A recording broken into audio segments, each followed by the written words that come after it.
विश्वजीत ग्वालियर से हमारे साथ मौजूद है। विश्वजीत, जब पहले चरण की वोटिंग हुई थी, हमने देखा था कि किस तरह से नजारा वहां पर देखने को मिला। बारिश का दौर देखा, थोड़ी बहुत नाराजगी इस बात को लेकर के भी हमने देखी थी कि वोटिंग प्रतिशत जो है वो जिस तरह से अनुमान लगाया जा रहा था उसके मुकाबले कम था। लेकिन आज किस तरह की तस्वीरें हैं? क्या दोनों पार्टियों की तरफ से वहां पर तमाम नेता पहुंच रहे हैं? क्या कुछ वहां का नजारा दिखाइएगा।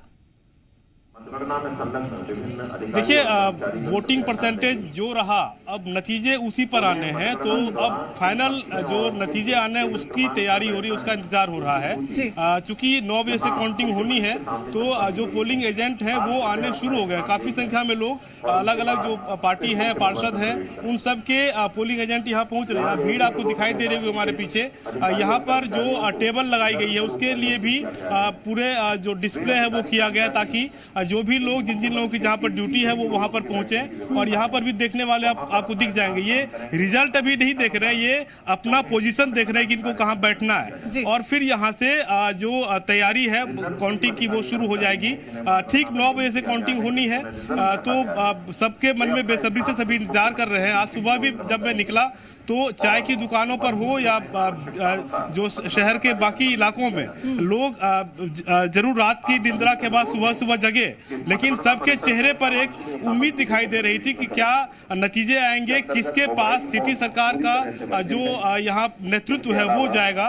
उसको लेकर सब, हर किसी में बेसब्री है। और सबसे ज्यादा बेसब्री यहाँ पर इस बात को लेकर है कि राजनीतिक बदलाव जो यहाँ पर हुए हैं उससे क्या कुछ फर्क आता है। क्या वाकई जो राजनीतिक फेरबदल सरकार में आने के साथ साथ हुए थे ग्वालियर में, उससे बीजेपी को फायदा हो रहा है? कितना ज्यादा फायदा हो रहा है, या कांग्रेस उसमें कहीं पर बाजी मारती है? क्योंकि तीसरी पार्टी के तौर पर आम आदमी पार्टी भी इस बार भाग्य आजमा रही है। तो आम आदमी पार्टी की ओर से भी ये दावा किया जा रहा है कि उन्होंने भी काफी वोट लिए हैं। तो वो तमाम चीजें, किसके कितने दावे हैं और जमीनी तौर पर जो चीजें हुई हैं, क्योंकि यहाँ पर मैंने पहले भी कहा कि लगातार बीजेपी ही सत्ता में रही है, निगम की सत्ता में रही है। तो जो कामकाज हुए हैं वो सभी बीजेपी के खाते में है। काफी बदलाव हुआ है शहर में, लेकिन ऐसा नहीं है कि 100% जो लोगों की इच्छाएं हैं उस पर खरा उतरा जा सके। काफी काम हुए हैं, तो हो सकता है कि उसके आधार पर भी वोट पड़ा हो।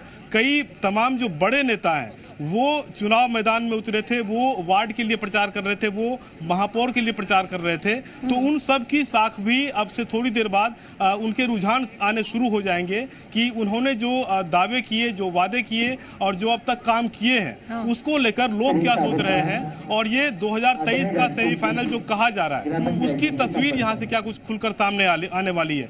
काफी कड़ी सुरक्षा व्यवस्था है, इसमें कोई दो राय नहीं है। लेकिन लोग जो है वही चाह रहे हैं कि एक उन्हें अच्छी निगम में सरकार मिले, अच्छे लोग चुनकर आए, और ताकि ग्वालियर में उम्मीद कर रहे हैं और अपना फैसला भी दर्ज करवा चुके हैं। आज ये क्लियर हो जाएगा कि आखिर किसके हक में ये जनादेश जाता है।